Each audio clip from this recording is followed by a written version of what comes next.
Imagine, if you will, that you are a 12-year-old boy in a Latin American country. You go to school every day in fear because there has been so much gang violence in your country. You're scared to go to school because the gangs have started to walk into the schools to hold a gun to young boys' heads and demand that they come with them and join their gang, or else they will kill the entire child's family. On any day, that could be you. And so your family, fearing that you're next, decide to leave the country. You all take whatever belongings you have the strength to carry, and you start walking. And you walk, and you walk, and you keep walking. You do not stop for weeks, it feels, until you finally reach the border of a country that you've only heard of, but you've never seen. You are running from violence and bloodshed, hoping that they'll give you asylum, and by miracle, you've made it to the border of the country. Will they let you in? Will you have to sneak across the border somewhere to finally reach safety? The camps that you are staying in are full of robbery and women who are getting assaulted in the worst way at night. And none of this was your fault. You had no way in any part of the conditions that you find yourself in. Why did this happen? How did this happen? Is there any way to ever go home? Well, my friends, these are the questions that we're going to try to answer as we dive into the history of Latin American gang violence and the attempts being made by Latin American leaders to change the destinies of their countries for the 21st century. Well, my friends, this is Takuyi with the History of Everything podcast YouTube channel, and thank you very much for joining me today. These are the questions that we are going to be trying to answer today as we try and dive into the history of Latin American gangs, their impact upon varying different countries, and the attempts that are being made by a number of leaders in order to try and quell gang violence that is ravaging their countries. The main focus of today that we're going to be talking about are two countries, El Salvador and Ecuador. We're going to be talking about their past, their present, and hopefully from this, their future prospects. But hey, guess what? Even if the government stops caring about you at all, do you know who might just help? Morgan & Morgan, and oh my god, I cannot believe that I'm making this transition right now. But genuinely, in comparison to what I'm doing with this country, yeah, you're likely to get more money off of them. Listen, my friends, when you're hurt, you deserve the best on your side. Your injury is something that could be worth millions. Because what normally happens is that insurance companies will often lowball clients' claims. Morgan & Morgan will fight to get you the money that you deserve, and insurance companies know it. And I guess now you and pretty much every single person in Detroit or every major city where you see one of their billboards, they also know it. The reality of the situation is that when you are out there and you are fighting a big company, this is something that is going to take a big law firm to actually back you. And as America's largest injury law firm, they are ready to take on insurance companies of every single size. I think that we are all probably aware that many people will skip safety in order to just save a buck here and there. So if you've been injured or something has happened, then it only takes a few minutes to see if you actually have a case. And the fee is absolutely free unless you win. And so if you have been injured and want to start your claim, you can do so with a simple click by going to www.forthepeople.com/history of everything. Thank you for sponsoring me, Morgan & Morgan. Between the two, El Salvador is the smallest country in Central America by territory, but it is simultaneously the most densely populated as well. It has a population of nearly 7 million people and is bordered on the northwest by Guatemala, the northeast by Honduras, and to the south by the Pacific Ocean. It is actually the only Central American country without access to the Caribbean, and it is situated on top of the Central American volcanic axis, part of the Pacific Ring of Fire. The climate of El Salvador is tropical, but moderated by elevation in the interior. In general, it is warm rather than hot, varying between the high 50s and the low 70s, but the Pacific coast can get up to the mid 80s. The intermarriage of Spanish settlers with indigenous population of the region has resulted in a largely ethnically homogeneous people. Almost 9/10 of the population is mestizo. Those are being people that are of mixed indigenous to native descent and European ancestry. The remainder consist of indigenous peoples, including the Izalco and Pancho, along with people of European ancestry and other small groups. Spanish is the official language, and roughly 1/2 of the population is Roman Catholic. 1/3 profess to be Protestant, and the rest is made up of smaller groups of other faiths. The average age of a citizen is 27.1 years of age, and its history is just as overshadowed by the specter of the United States' influence as pretty much any other Central American country. And I know a number of people may be wondering, okay, if we're talking about gang violence and history, why is it that we're going into the past with natives and also with the United States? And hear me out on this, all of it is going to kind of make sense soon. In the late 19th and early 20th century, the United States was just coming into its own as a world power. And while its rise to a superpower wouldn't really take off until after World War II, it did have aspirations for control and power in Central America as well as South America. This was the height of American colonialism, and nothing was going to stop the country from obtaining the valuable resources that it was after. In most Central American countries, the US began to dominate the markets and buy up land quickly. Why, you may ask? Well, the answer was bananas. And no, I'm not joking about that. Yes, my friends, I know that is going to sound very weird, but you have to understand what it is that I am talking about. The banana was one of a number of different products that many people would end up experiencing for the first time back during the Chicago 1893 World Fair. And the banana wasn't the only thing. There were many things that people would experience for the first time. As an example, brownies, which I totally can get behind that. But the banana is a smashing success, and people want more. The only problem then becomes is that in order to actually make money shipping bananas, you have to ship a lot of them. So much, in fact, that you basically have to have complete control over the supply chain, which is what the US ends up doing. The United Fruit Company, as well as a few other large fruit companies, basically took over Central America. They owned the plantations. They owned the railroads. They even ran the mail in some places. They had their own private security, and they paid the local workers not in cash, but in vouchers. And can you guess where those vouchers were only able to be used at?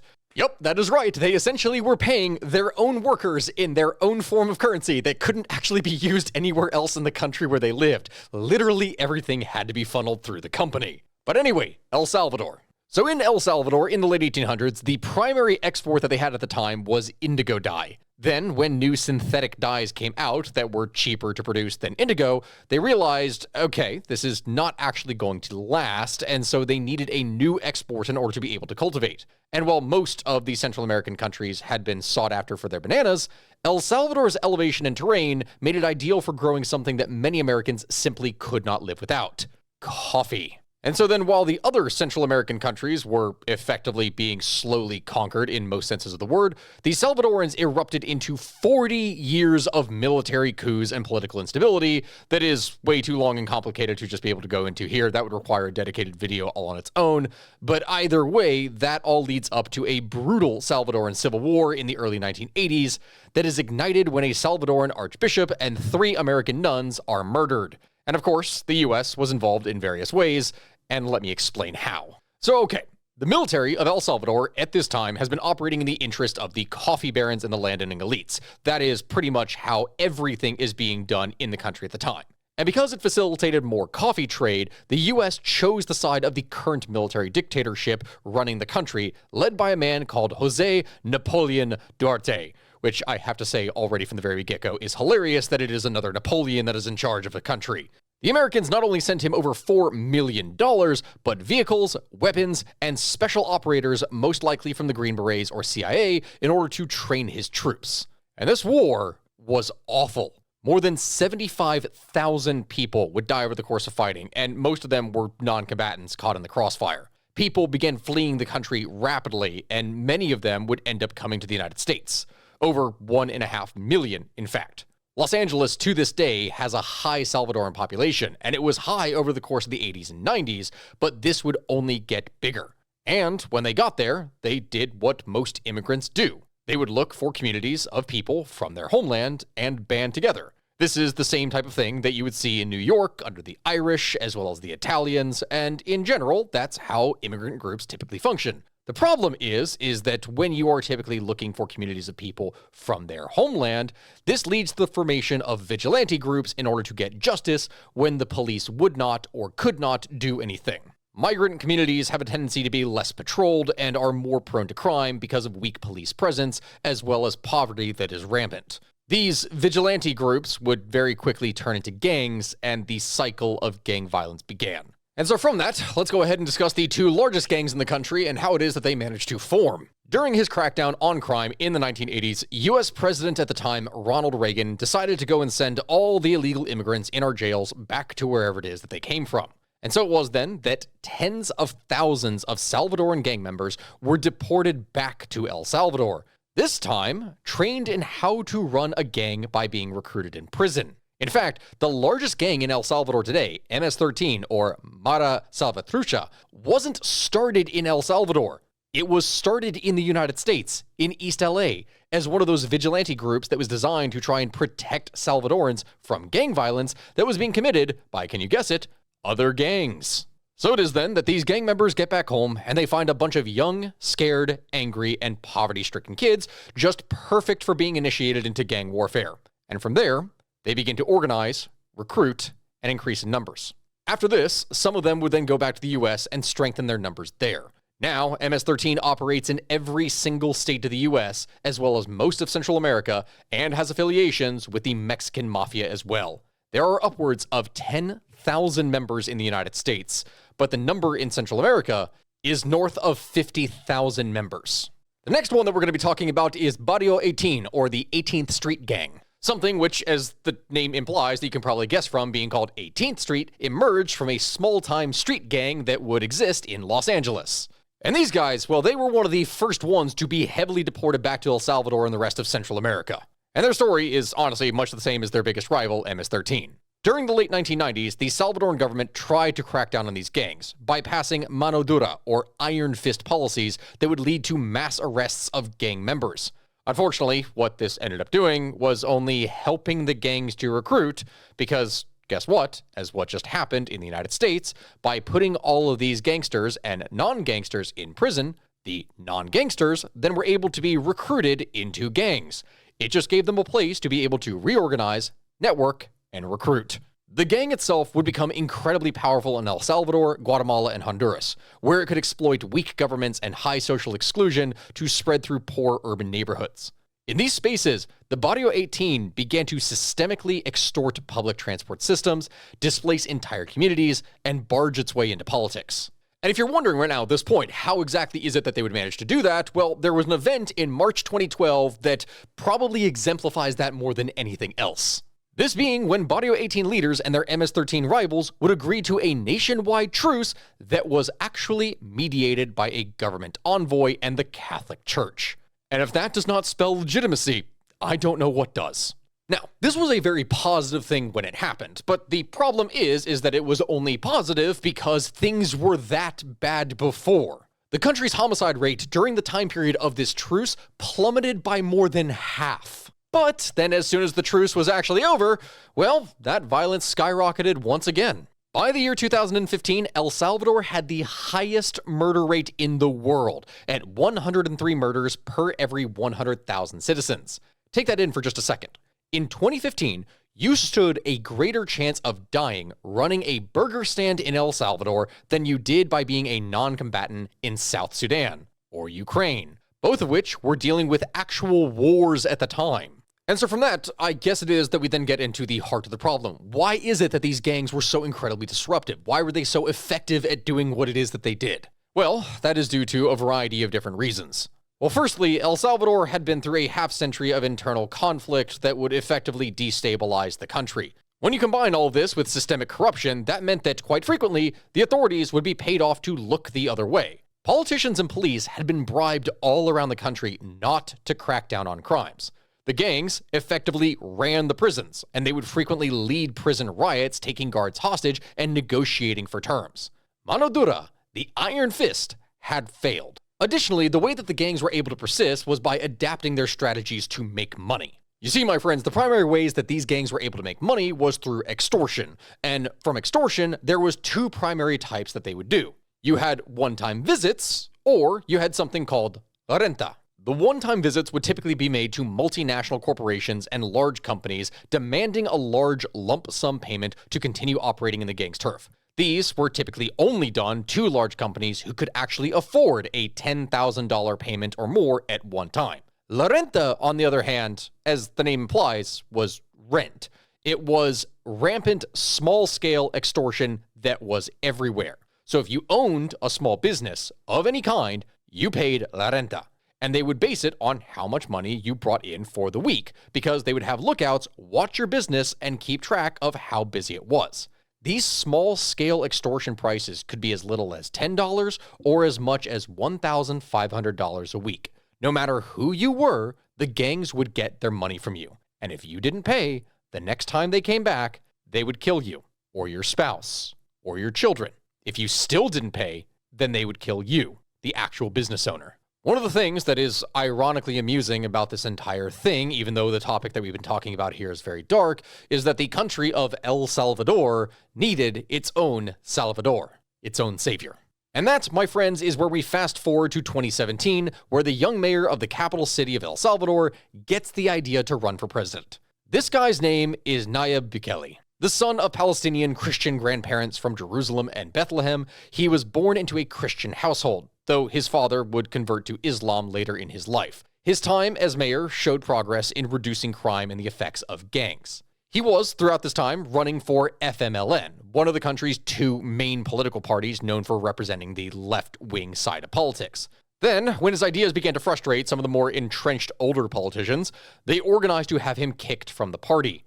The way that they did this was by having him be accused by the FMLN Ethics Tribunal of promoting internal division with the party, of verbally and physically attacking one of his fellow party members, and of performing defamatory acts against the political party, and heavily attacking and criticizing incumbent FMLN President Salvador Sanchez-Cerén. Really, it is unclear if any of these accusations were actually true, or if it was just some kind of massive ruse in order to expel Bukele from the party. We don't really know. And it's at this point that the entirety of El Salvador was going to realize that Nayib Bukele is not a person that gives up. He is not a quitter. So what does he do then after getting kicked out of one of the only two major parties in the country just a year before presidential elections would be held? Well, he goes and starts his own party. He calls it the Nuevas Ideas, or New Ideas. This is all well and good, I guess you could say, but then what does the establishment do in response? Well, they sue for the dissolution of his party and take it all the way to the Supreme Electoral Court. They banned his party from running, and for a moment, all seemed lost. It's at this point that Bukele would decide to say, screw it, and joined the center-right Grand Alliance for National Unity, known as the GANA. And amazingly, he wins. If you're wondering how it is that he managed to do it, well, this can be heavily attributed to his use of social media to reach voters during his campaign. He was also pretty young for a politician leading a country, as at the time that he was elected, he was only 38 years old. Like really, when I'm talking about this, the entire thing is an incredible accomplishment. Because if we are talking about this, if you want to compare it to anything, it's like in the United States, if the Green Party suddenly won the US presidency from the Democrats or the Republicans. Like that is something that is basically unheard of. That's an impossibility. How would that even happen? No one would see it coming. Or at least you wouldn't potentially have seen it coming if you weren't actually keeping track of what Bukele was doing on social media. His Instagram page has 6 million followers currently. It had 3 million followers in 2020 before most of the world had heard of him. And since his country has only 7 million people, it's very easy to guess that a large part of the Salvadoran population was following him at the time that he was elected, and that had to have helped his popularity rise. This is a man whose very first action after being sworn into office was to take a selfie at the podium before he even said a word to address his country. And honestly, I have to say, as a YouTuber, I gotta respect it. But taking selfies isn't the only thing that this guy managed to do. He would also get back at the Supreme Electoral Court and his political enemies by having Nuevas Ideas unbanned. Then, that party that he founded would win the majority of seats in the 2021 Legislative Assembly elections. Immediately, he would be able to form a coalition with 3 other parts and gain a 2/3 control over the entire legislature. This was enough that he could pass whatever laws he wanted unopposed. On that same day, the Legislative Assembly voted to remove the 5 justices of the Supreme Court's Constitutional Court, as well as Raul Melara, El Salvador's Attorney General. The court was then very quickly packed with supporters of Bukele, and in one swift move, Nayib Bukele had just taken control over both the legislative and judicial branches in order to add to his presidential powers. From that, he very quickly began to get to work. Now, the things that I'm going to be listing here at this point are definitely not in order. There's a variety of different things that are done all across the place, but the sheer amount of things that he did over the span of just a few years is a lot. So I'm just going to go ahead and start listing all of those now. On June 8th, 2021, Bukele and his government would pass a bill to be the first country to accept Bitcoin as legal tender. That's right, the cryptocurrency. The country invested $1 million into installing 1,500 cryptocurrency ATMs around the country, which would allow users to be able to exchange US dollars for Bitcoin and vice versa. He promoted surfing as a sport and would help set the stage for El Salvador to host the 2021 and 2023 ISA World Surfing Games. In January of 2023, they would even manage to host the Miss Universe pageant. He guided his country through the pandemic by becoming one of the first countries in the world to initiate lockdowns on March 21st, 2020. On June 22nd, 2020, Bukele would inaugurate the Hospital El Salvador, the largest hospital in Latin America used exclusively for treating cases of COVID-19 and having a capacity of 400 beds, 105 intensive care units, 295 intermediate care units, and 240 doctors.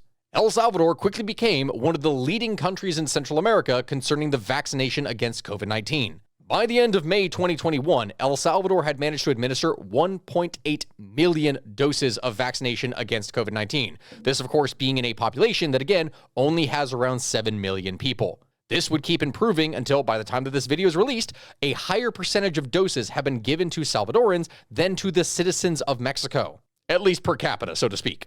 El Salvador is actually just behind the US in terms of how many vaccine doses it was able to provide its people, which is pretty impressive considering, again, the small population and GDP compared to the United States and Mexico. His biggest goal, though? Returning peace and security to his country. On the 20th of June 2019, Bukele would announce his territorial control plan, which would increase policing of certain areas in the country in an effort to combat high crime rates and gangs in the country. Both the National Civil Police and the Armed Forces of El Salvador, the FAES, would also be equipped with better firearms, ammunition, and vests as part of the territorial control plan. And as a result of this initiative, El Salvador's homicide rate would fall from 52 homicides per 100,000 people in 2018, the highest in the world at the time, to 36 homicides per 100,000 people in 2019. In 2020, that would drop further to 19.7. And by 2021, it had decreased again to 17.6 homicides per 100,000 people. We are talking about cutting the rate of murder by as much as 1/3. Insight Crime would refer to the homicide rate of 2021 as unimaginable, as only 6 years prior in 2015, the homicide rate was 103 homicides per 100,000 people. In January of 2023, the Minister of Defense, René Merino Maroy, would announce that the government registered 496 total homicides in 2022. That is a 56.8% decrease from 1,147 homicides in 2021. He would attribute the decrease in homicides on the severe gang crackdowns. And so a number of you may be looking at me right now and you're wondering, well, Stack, okay, well, what kind of crackdowns were there? What do you mean they were severe? Well, when I say severe, I mean severe. He basically went and declared war on every single gang in the country, all at once. Why would you do this, you may ask? Well, on the 26th of March, 2022, El Salvador recorded 62 murders committed in a single day, the deadliest day in Salvadoran history in 30 years since the end of the Civil War. Most of these murders were committed by MS-13 and Barrio 18. The following day, the Legislative Assembly would vote to enact Article 29 of the Salvadoran Constitution, declaring a 30-day state of emergency, referred to as the Régimen d'Exception, the state of exception. This being something that would suspend some constitutional civil liberties and mobilize the military to neighborhoods controlled by the country's criminal gangs. According to the National Police, over 75,100 alleged gang members, and alleged is the key word, which Bukele and the police referred to as terrorists, were arrested.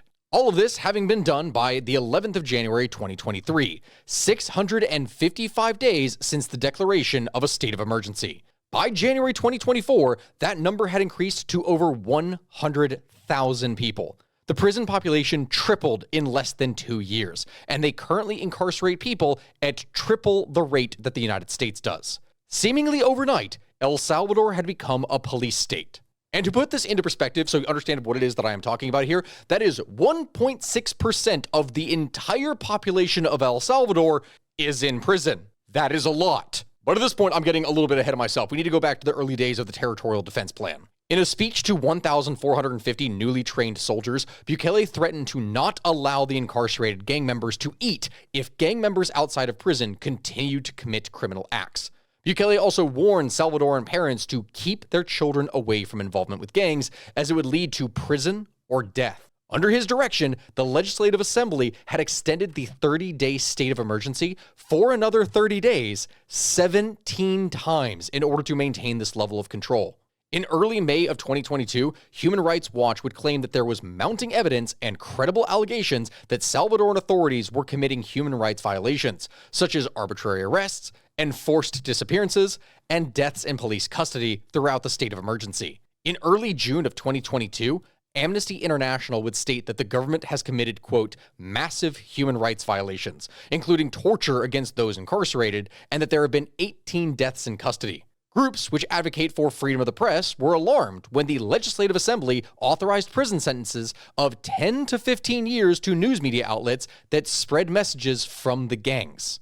Basically, El Salvador went from a country where you couldn't walk down the street without being robbed or killed to one that you can't walk down the street without being stopped or frisked or questioned by a cop. And in response to foreign criticism regarding the crackdown, Bukele would state, quote, let them complain all they want, we are going to defend our people. In July of 2022, Bukele would announce the construction of a new prison, which would be able to house 40,000 prisoners, making it one of the largest prisons in the world. This prison would be known as the Terrorism Confinement Center, or SECOT, the CSOT. On January 31st, 2023, Bukele would, together with his security cabinet, present the prison in a video released online. It was complete with punishment cells, factories for workshops, access control with a full-body scanner and a scanner for packages. The prison is staffed by 250 police officers, 600 soldiers, and covers 410 acres of land.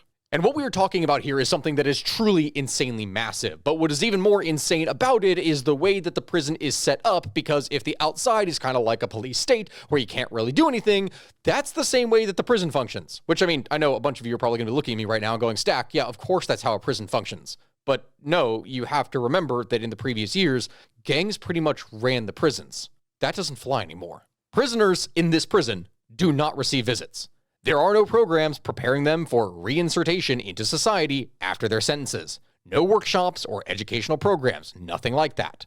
They are led everywhere throughout their day, handcuffed behind their backs and bent over low, or else they will be disciplined. The exceptions to this are occasional motivational talks from prisoners who have gained a level of trust from prison officials. Prisoners sit in rows in the corridor outside their cells for talks, or are led through exercise regimens under the supervision of guards. They are never allowed outside. The guards are dressed in full tactical military gear and wear black masks.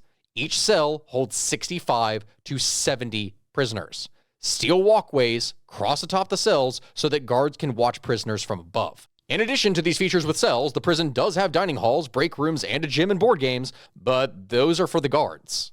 Which, again, a number of people are going to say, okay, well, yes, this is a prison, so obviously that is for the guards. You don't want to give a life of leisure to a gang member in a prison, but the problem is, like, the really serious issue with all this is how the legal cases for the prisoners are being set up in the first place.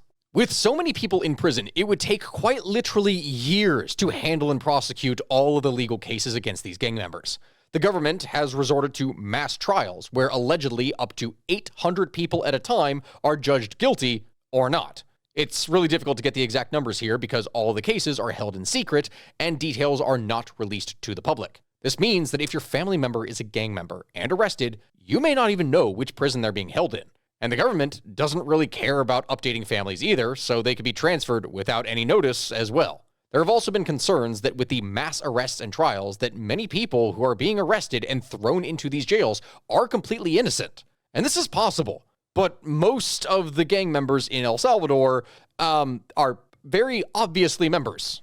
And if you're wondering what I mean, like how can someone be so obviously a gang member? Well, if your body is covered in massive tattoos signifying things for a gang, you're probably a gang member. This is something that actually makes it remarkably easy to identify someone as a gang member. I mean, tattoos have always been things that are used by gangs in order to mark someone as a member of a gang for purpose of loyalty to bind them together. But in this case, it is something that is being used by the state in order to be able to identify people to throw in this jail. As a result of that, yes, it is possible that someone has been falsely imprisoned, but the chances of one of those types of people being falsely imprisoned is actually much lower than you would think. So then, if some people were arrested early on unnecessarily, one would hope that they've been released by now. But the problem is, it's nearly impossible to find out if that's true, unfortunately. What's more significant for the region is the example that this is setting for other countries in the region. Honduras, Costa Rica, Panama, all have announced plans to build new mega prisons just like CSOT. All of this can be seen as signs of success for the country, even despite the human rights violations allegations. The murder rate has fallen by 92% since 2015, and it just keeps on dropping. In a December 2023 report, Amnesty International would warn of a deepening punitive and repressive focus in the area of public security and the systemic use of torture and other abuse against prisoners in penal centers in El Salvador. But there are absolutely no signs of stopping the efforts in El Salvador. Bukele boasts one of the most impressive approval ratings of any politician in any stage of history, with an approval rating consistently hovering at or around 88%. Which sounds ridiculously high, and many people are going to rightfully think, hey, is he fudging the numbers? Is something going on? This sounds like the actions of a dictator that is falsifying his numbers to present a false image to the world around him. But we have no actual indication that that is the case. Everything about this seems that he is massively popular within El Salvador, and his policies are working. And so, okay, he's got the mandate of his people to continue his heavy-handed tactics. His efforts are being praised widely and everywhere. The bigger question that is going to come from all of this is this a new trend, and will other leaders in Latin America also follow his example? Because that is going to bring us to the other country that I mentioned here at the beginning of this episode to talk about Ecuador. Now, why would I bring up Ecuador, you may wonder? Well, for those of you who watch any world news or anything like that, you are probably already aware of the situation, but allow me to go ahead and explain. Ecuador now ranks as the least safe country in Latin America, taking over that title from El Salvador thanks to escalating gang violence, drug trafficking, and civil unrest. 64% of Ecuadorians interviewed last year said that they do not feel safe walking alone at night where it is they live. This situation represents a rapid and dramatic change in fortunes for the Andean country. Just 5 years ago, Ecuador ranked among the safest countries in the region, with the majority of its population feeling safe, 52%, walking alone at night. Over the past couple of years, though, Ecuador has found itself to be more of a nerve center in the global drug trade. Situated between the world's two largest producers of cocaine, Colombia and Peru, Ecuador has historically been fairly successful in limiting its exposure to the worst effects of regional drug trafficking. However, thanks to booming cocaine production in Colombia, cuts to Ecuador's prison budgets, and the elimination of the Justice Ministry, among other factors, this has all meant that the state has not been able to control the effects of the drug trade internationally to nearly the same degree. Now, why would this be difficult to control, you may wonder? Well, it actually goes to the gangs. You see, because it uses the US dollar, it's a lot easier for gangs and drug traffickers to launder money in Ecuador. And because Ecuador has an impressive network of ports for shipping fruits, coffee, and other exports, this means it is a much easier place that one can simply slip their drugs onto a random cargo container that is heading for the United States. Crime rates have soared recently, as have prison populations. Hundreds of inmates have been murdered. At least a dozen police have been killed because of escalating gang violence, and some Ecuadorians have witnessed decapitated bodies hanging from bridges. Western coastal states, the epicenter of recent violence and drug trafficking because of their ports, have been hit the hardest. And there, nearly 3/4, 73% of all adults do not feel safe. Perceived public safety in Western Ecuador is now at a level that is similar to Afghanistan in 2021, which was 77% feeling unsafe. This being when the Taliban returned to power, or Chad in 2006, which was 74%, during an attempted military coup. So you can see the similarities. Ecuador was getting extremely dangerous. And on October 15th, 2023, they would go and elect a young, charismatic leader who would be committed to bringing an end to the crime in his country, just like El Salvador did with Bukele. His success can now be greatly attributed to his social media presence and his young wife, who helped him gain popularity among Gen Z and millennial voters, also just like Bukele. His name is Daniel Noboa. At just 36 years old, he is the youngest president in Ecuador's history, also like Bukele. Only hours after taking office, Noboa would pledge reforms to reduce violence and create employment opportunities in the country. He also mentioned wanting to build 2 massive new mega prisons for his country, just like the ones that Bukele built. Really, the guy has only been in office for a few months, but you can already see the similarities of everything that I've been talking about. He is very clearly inspired, and considering how well things worked in El Salvador, you can bet that he's going to try to emulate him, and that's going to become more and more obvious throughout 2024. Because as I've mentioned with the drug trade, Ecuador has its own severe gang problems. You see, my friends, the largest and most influential gang in Ecuador at this time is known as Los Choneros. On the 7th of January 2024, Los Choneros' leader, José Adolfo Macías Villamar, more commonly known by his nickname Fito, would escape from prison in the city of Guayaquil. This being on the day that he was scheduled to transfer to a maximum security prison. The events were reported the next day by authorities, with charges being filed against 2 prison guards. And to give you an idea of just how incredibly powerful this guy is, like, I don't think that I can spell it out more clearly than just stating that this is a man who had a song about his narco exploits being written about him, sung by his daughter, who was an assassin, and with a music video that was made starring the man himself in scenes where he was quite literally still in prison. This guy is the Ecuadorian El Chapo, and he just escaped from prison in a very similar way to the one that El Chapo had done in one of his early prison breaks. Like, for the life of me, I know that I'm saying this right now. I'm going to try and include footage in this. I don't know potentially what is going to be taken down if I try and put this up or demonetized or whatever, but you need to see what it is that I am talking about here, and I hope to God this doesn't get claimed considering what I'm talking about. Either way, following Fito's escape, Noboa would declare a state of emergency. Does that sound similar? Probably. This was something that was supposed to last for 60 days, giving authorities the power to suspend people's rights and allowing the military to be mobilized inside of prisons. Riots would then ensue in multiple prisons across Ecuador. 2 days later, mass armed attacks would occur throughout the country, including armed groups storming a television broadcasting station mid-air. They held the reporters hostage live and on air for hours. When they did this, they even put a stick of dynamite in the lead reporter's pocket. Now imagine turning on the TV and you see a hostage situation that is unfolding on the CBS nightly news, and poor Lester Holt is sitting there with a stick of TNT in his pocket like a Roadrunner cartoon. That is the level of insanity that we are talking about here. Around the same time that this was happening, explosives were being dropped on prisons by drones, and over 150 prison guards and around 20 prisoners were taken hostage by Los Choneros and other gangs throughout the country. Los Choneros would also claim responsibility for that attack that we just talked about on January 7th at the TV station. So Noboa, who at this point has already been taking plays out of Bukele's playbook, absolutely loses it, and just like Bukele, goes and declares every single one of these gang members to be terrorists. I hope that at this point you are noticing the pattern here over the course of this video for exactly what is happening. Nayib Bukele currently holds a massive level of influence on his peers, and all the states around him at this point seem to be emulating him.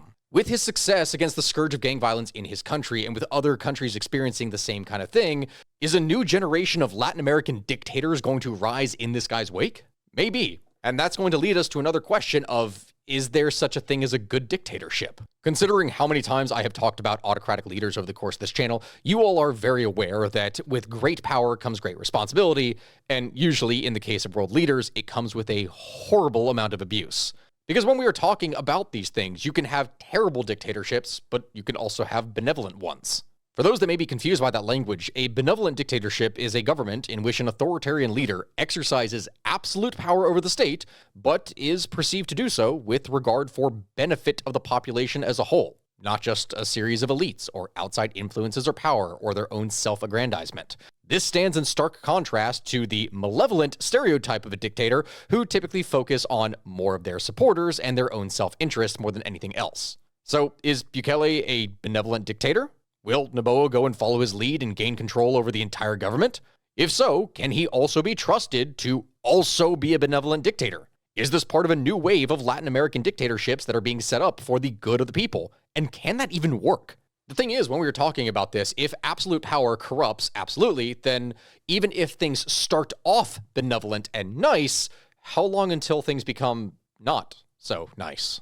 Really, when we were talking about this, only time will tell in actually giving answers to any of these questions that we're talking about. So, unfortunately, considering the update that I've given here today, talking about what has been going on in El Salvador and Ecuador, with Ecuador being the most recent events, we unfortunately will have to wait before we can actually do an update to see how things are going. But my friends, this has been Stakuyi with the History of Everything podcast YouTube channel. Thank you very much for watching. And you all know that I'm going to do further updates on things as time goes on, because what we are seeing right now in Latin America, this is a huge monumental shift in terms of policy. This is history in the making that we are seeing right here.